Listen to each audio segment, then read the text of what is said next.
নমস্কার। জেমাস PG 2025 heading এ যে entrance examination হওয়ার জন্য রেজিস্ট্রেশন এবং অ্যাপ্লিকেশন প্রসেস শুরু হয়ে গেছে, সেই ব্যাপারে আমি প্রথম যখন হচ্ছে টাইম টেবিলটা বেরিয়েছিল সেই সময় আমি একটা ভিডিও দিয়েছিলাম। সেখানে ম্যাক্সিমাম কভার করার চেষ্টা করেছিলাম। তারপরেও এখন দেখছি বেশ কিছু রিকোয়েস্ট আছে, কারণ আপনাদের অনেকে কিছু ডাউট রয়েছে, সেই ডাউট গুলো ক্লিয়ার করে দেবো এবং কয়েকটি ইনফরমেশন আরো দিয়ে দেবো। সেই জন্যই এই ভিডিও অত্যন্ত দ্রুততার সঙ্গে স্ক্রিন ভিডিও করতে হচ্ছে। তো জেমাস পিজি 2026 না হয়ে 2025 হয়েছে, অর্থাৎ জেমাস পিজির যে এন্ট্রান্স এক্সামিনেশন প্রতিটা বছরেই 1 ইয়ার ল্যাগিং এ চলবে বলে মনে করা হচ্ছে। যেহেতু 24 এর এক্সাম গিয়ে 25 এ হয়েছিল, সুতরাং 26 থেকে 25 এ এই এক্সাম হতে যাচ্ছে। এবং এই জন্য এবছর গুরুত্বপূর্ণ বিষয় হচ্ছে, যারা বিভিন্ন ধরনের আন্ডার গ্রাজুয়েট বা ব্যাচেলার ডিগ্রি কোর্স গুলো করছেন, তারা যারা ফাইনাল সেমিস্টার ডিউ রয়েছে 2026 এ, তারা কিন্তু অ্যাপ্লিকেশন করতে পারবেন না। অর্থাৎ 2026 এ অ্যাপিয়ারিং ক্যান্ডিডেট যারা, তারা কিন্তু অ্যাপ্লাই করতে পারছেন না। 2025 পর্যন্ত যারা পাস করে বসে আছেন, তারাই হচ্ছে কিন্তু অ্যাপ্লাই করতে পারবেন। যাই হোক, আমরা প্রথমে একবার যে টাইম টেবিল সেটা আরেকবার দেখে নিই, একটু রিভাইজ করে দিই। যে 19th মে 2026 থেকে এর অ্যাপ্লিকেশন স্টার্ট হয়ে গেছে, রেজিস্ট্রেশন এবং অ্যাপ্লিকেশন স্টার্ট হয়ে গেছে। 31st মে 2026 পর্যন্ত এই অ্যাপ্লিকেশন প্রসেস চলবে। এই অ্যাপ্লিকেশন প্রসেস করার জন্য যে রেজিস্ট্রেশন হচ্ছে ফার্স্ট আপনাদেরকে করতে হবে। এই রেজিস্ট্রেশন যখন করবেন, রেজিস্ট্রেশনের সময় যে সমস্ত ডেটা ইনপুট করবেন, সেখানে আপনাদের অত্যন্ত সতর্ক, ভেরি মাচ কেয়ারফুল থাকতে হবে আপনাদেরকে। কোন রকম স্পেলিং মিস্টেকের জন্য না হয়, কারণ রেজিস্ট্রেশন পার্টে যে ডেটা আপনি ইনপুট করবেন সেটা আর কোনো অবস্থাতেই আপনি কারেকশন করতে পারবেন না। কারেকশন পোর্টাল বা কারেকশন উইন্ডো খুললেও আপনারা কিন্তু এই রেজিস্ট্রেশন পার্টে যে সমস্ত তথ্য বা ইনফরমেশন আপনি শেয়ার করবেন, সেটা কিন্তু কারেকশন করতে পারবেন না। তাই অত্যন্ত সাবধানে আপনাদের রেজিস্ট্রেশন পার্টটা কমপ্লিট করতে হবে। তাহলে 19th মে থেকে 31st মে 2026 পর্যন্ত এই রেজিস্ট্রেশন এবং অ্যাপ্লিকেশন প্রসেস চলবে। এবারে যাদের মূল অ্যাপ্লিকেশন, অর্থাৎ তিনটে পার্টের মধ্যে ফার্স্ট পার্ট হচ্ছে রেজিস্ট্রেশন, সেকেন্ড পার্ট হচ্ছে অ্যাপ্লিকেশন, থার্ড পার্ট হচ্ছে পেমেন্ট অফ এন্ট্রান্স এক্সামিনেশন ফি, তারপর হচ্ছে কনফার্মেশন পেজ ডাউনলোড করে আপনার এই প্রসেস টোটাল কমপ্লিট হবে।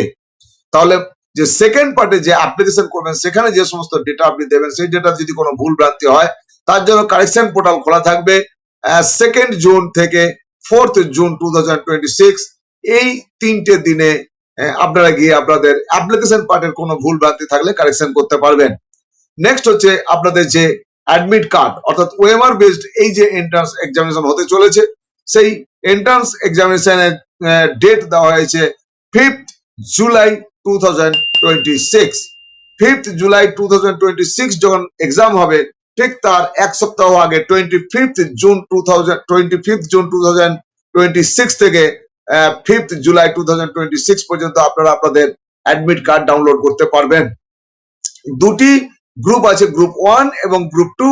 এই দুটো গ্রুপের জন্য 11 AM থেকে 12:30 PM এবং গ্রুপ 2 এর জন্য 2 PM থেকে 3:30 PM পর্যন্ত এই এন্ট্রান্স এক্সামিনেশন হবে। আপনারা জানেন যে এই এন্ট্রান্স এক্সামিনেশনের জন্য আপনাদের মোট 100 কোশ্চেন থাকবে। প্রত্যেকটি কোশ্চেন 1 নাম্বার থাকবে এবং এখানে কোনো নেগেটিভ মার্কিং থাকবে না। আমরা এখন দেখে নেব যে আপনারা কিভাবে রেজিস্ট্রেশন করবেন। তার আগে এটাও বলা প্রয়োজন যে আপনাদের এই এন্ট্রান্সে বসতে গেলে এন্ট্রান্স এক্সামিনেশন ফি আপনাদের দিতে হবে 3000। সেটা আপনারা ইউপিআই বা ডেবিট কার্ড, ক্রেডিট কার্ড বা নেট ব্যাংকিং মাধ্যমে আপনারা এই পেমেন্ট করতে পারবেন। এই ফিজ একবার পেমেন্ট হয়ে গেলে এটা কিন্তু কোনোভাবে আর ফেরত পাবেন না, এটা নন রিফান্ডেবল। আপনারা এই কাজটা করতে গিয়ে আপনাদের www.wbjeeb.in এই ওয়েবসাইটে গিয়েই প্রসেস করতে হবে। কিভাবে আপনারা রেজিস্ট্রেশন প্রসেস করবেন এবং অ্যাপ্লিকেশন করবেন সেটা আমি আপনাদের সঙ্গে শেয়ার করছি, আপনারা বিষয়টা একটু জেনে নিন। সেই সঙ্গে ডাউট ছিল যে স্যার আমি 2025 এ পাস করে গেছি, পাসের যে সার্টিফিকেট সেটা পেয়ে গেছি, রেজিস্ট্রেশনটা কিন্তু আমি করেছি গিয়ে 26 এ, তাহলে কি আমি এটাতে বসতে পারবো? হ্যাঁ, আপনি বসতে পারবেন। আপনাকে বলা হয়েছে যে আপনার যে কোর্স সেটা ফাইনালি আপনি কমপ্লিট করেছেন 2025 এ, সুতরাং আপনি অ্যাপ্লাই করতে পারছেন। যে সার্টিফিকেট আপনি পাচ্ছেন, আমরা জানি যে বিভিন্ন ধরনের হায়ার এডুকেশনের যে সমস্ত সার্টিফিকেট, সেগুলো পেতে অনেকটা দেরি হয়। সুতরাং প্রভিশনাল সার্টিফিকেট দিয়ে সমস্ত জায়গায় চাকরি জয়েনিং পর্যন্ত হয়ে থাকে। সুতরাং এই ক্ষেত্রে যদি আপনার রেজিস্ট্রেশন সার্টিফিকেট অর্থাৎ নির্ধারিত ইউনিভার্সিটি রেজিস্ট্রেশন সার্টিফিকেট যেটা, সেটা যদি আপনার পরবর্তীকালে দেরি হয়ে থাকে, সেটার জন্য কিছু হবে না। 25-এ আপনি আপনার কোর্স কমপ্লিট করেছেন এবং সেই পাসিং সার্টিফিকেট বা পাসিং মার্কশিট যেগুলো, সেগুলো আপনার 25-এ রয়েছে। সুতরাং আপনি কিন্তু এলিজেবল, আপনি অ্যাপ্লাই করতে পারবেন। আবারও বলে দিই, 26-এ যারা ফাইনাল সেমিস্টারের জন্য অ্যাপিয়ার করতে যাচ্ছেন তারা কিন্তু এলিজেবল নন। এবারে আমরা চলে আসবো কিভাবে রেজিস্ট্রেশন করবেন, সেই বিষয়টা আপনাদের সঙ্গে শেয়ার করছি। wbjeb.in/jemas-pg/ এই অ্যাড্রেস দিয়ে যদি টাইপ করেন তাহলে ডাইরেক্ট এই পেজটা খুলে যাবে। সেই ক্ষেত্রে এখানে রেজিস্টার নাও ফর জেমাস পিজি 2025 লেখা আছে, এখানে গিয়ে আপনি ক্লিক করবেন। এখানে ক্লিক করার সঙ্গে সঙ্গে দেখুন অলরেডি ক্রিয়েটেড অ্যাকাউন্ট একটা ইন্ট্রোগেশন দেওয়া আছে, তারপরে এখানে দেওয়া আছে লগ ইন হিয়ার। তা আমরা এই জায়গাতে ক্লিক করব। এখানে ক্লিক করার পরে এই পেজটা খুলবে। এই পেজটা খুলে দেখা যাচ্ছে অ্যাপ্লিকেশন নাম্বার এবং পাসওয়ার্ড চাইছে। সুতরাং আমরা তো এখনো পর্যন্ত রেজিস্ট্রেশন করিনি, তাই আমাদের কাছে অ্যাপ্লিকেশন নাম্বার এবং পাসওয়ার্ড নেই। আমরা যখন রেজিস্ট্রেশন করবো তখন আমাদের এই অ্যাপ্লিকেশন নাম্বার পেয়ে যাবো। পরবর্তীকালে লগ ইনের সময় তখন আমাদের এই অ্যাপ্লিকেশন নাম্বার এবং পাসওয়ার্ড যেটা জেনারেট করবো সেটা দিয়ে আমরা লগ ইন করবো। তো আমরা এখন কি করবো, নিউ ক্যান্ডিডেট, এখানে নিউ অ্যাপ্লিকেন্ট লেখা আছে, ক্রিয়েট অ্যাকাউন্ট, আমরা ক্রিয়েট অ্যাকাউন্টে চলে যাবো। ক্রিয়েট অ্যাকাউন্ট বাটনে ক্লিক করার পরে আমরা এই পেজটা আবার চলে এসেছে। এখানে ক্যান্ডিডেট নেম লিখতে হবে। সেখানে বলা আছে যে ম্যাক্সিমাম 46 লেটার্স পর্যন্ত যাবে, অর্থাৎ আমার নাম যেমন ফাল্গুনী কুমার মুখোপাধ্যায়, এটা লিখতে গিয়ে হয়তো MUKHOPADHYA বলে শেষ হয়ে যেতে পারে, এইভাবে কারো শেষ হতে পারে, তাতে করে কোনো চিন্তার কারণ নেই।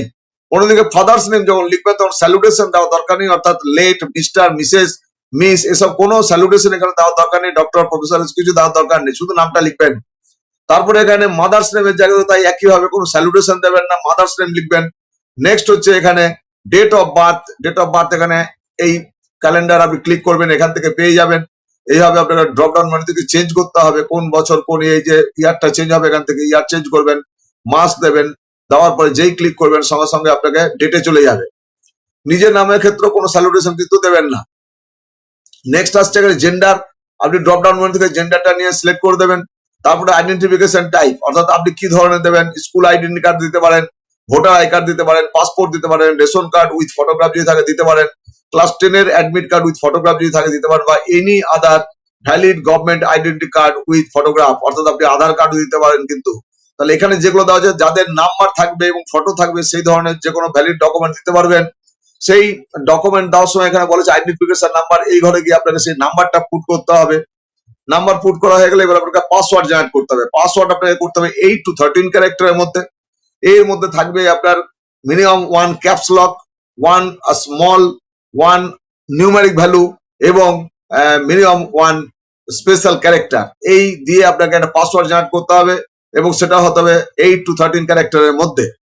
যে পাসওয়ার্ড আপনি এখানে দেবেন সেটা আগে নোট ডাউন করে নেবেন। আর নেক্সট ওটাকেই আপনি কনফার্ম যেখানে করছি আমরা, কনফার্মের জায়গায় ওই পাসওয়ার্ডটা আপনি দেবেন। দেওয়ার পরে আপনি আপনার মোবাইল নম্বর বসাবেন এই ঘরে। মোবাইল নম্বর বসানোর পরে সেন্ড মোবাইল ওটিপি এখানে ক্লিক করবেন। মোবাইল ওটিপি যখন চলে আসবে সেই মোবাইল ওটিপিটা আপনাকে এই ঘরে এন্টার করতে হবে। তারপরে এখানে ভেরিফাই মোবাইল ওটিপি এখানে ক্লিক করতে হবে।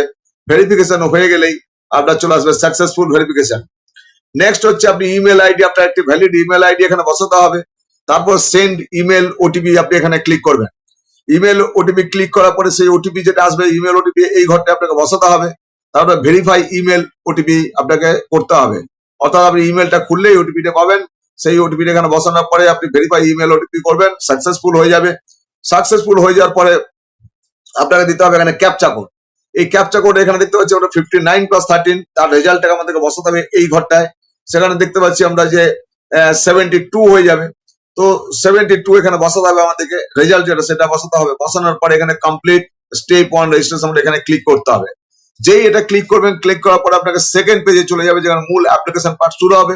মূলত এই মূল অ্যাপ্লিকেশন পার্টে আপনাকে আরো অনেকগুলো ইনফরমেশন দিতে হবে, তার সঙ্গে আপনাকে দুটো ডকুমেন্ট আপলোড করতে হবে।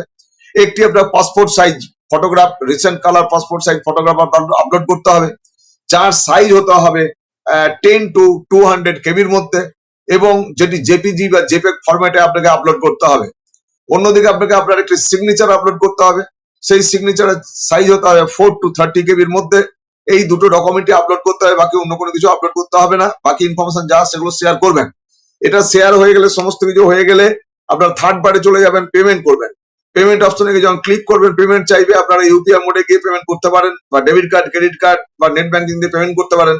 পেমেন্ট যখন হয়ে যাবে, পেমেন্ট সাকসেসফুল হয়ে গেল, বা কখনো দেখিয়ে গেল পেন্ডিং, পেন্ডিং দিলে ওয়েট করতে হবে। যাদের পেমেন্ট সাকসেসফুল দেখিয়ে দেবে তাদের দেখবেন কনফার্মেশন ডাউনলোড, কনফার্মেশন পেজ বলে আসবে। আপনি কনফার্মেশন পেজটা ডাউনলোড করে অবশ্যই প্রিন্ট করে নিজের জন্য রাখবেন।